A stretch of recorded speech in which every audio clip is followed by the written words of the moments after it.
અંદરના દ્રશ્યો જોવા મળ્યા છે। લાલ કિલ્લા નજીક થયેલો બ્લાસ્ટ સીસીટીવીમાં કેદ થયો છે।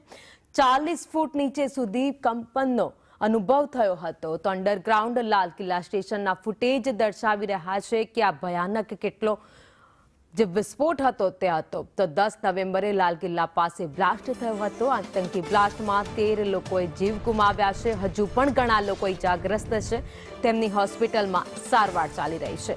એક પછી એક સીસીટીવી ફૂટેજ છે એ સામે આવી રહ્યા છે। આ દ્રશ્યોમાં તમે જોઈ શકો છો સીસીટીવી ફૂટેજમાં કે જે દરમિયાન બ્લાસ્ટ થયો કેટલો ભયાનક હતો, કારણ કે બ્લાસ્ટનો અવાજ આવે છે જાણે કે કેમ ભૂકંપ આવ્યો હોય એવી રીતે આખી ધ્રુજારી કંપન થયું હતું। લોકો ત્યાંથી ગભરાઈ ગયા અને પોતાનો જીવ બચાવવા માટે નાસભાગ મચી ગઈ હતી। એ ઘટનામાં પણ કંઈક એવું જ હતું। હજુ ગત રોજ જ જ્યારે બ્લાસ્ટ થયો તેના 2 દિવસ બાદ પણ એક લાશના ટુકડા મળી આવ્યા હતા। તપાસ ટીમો એલર્ટ છે, તપાસ કરી રહી છે।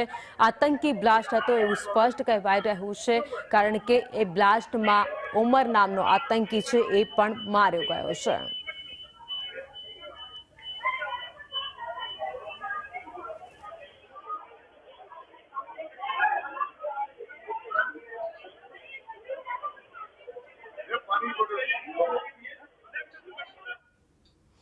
અને આગળ વાત કરીએ, વડાપ્રધાન નરેન્દ્ર મોદી ફરી ગુજરાતના પ્રવાસ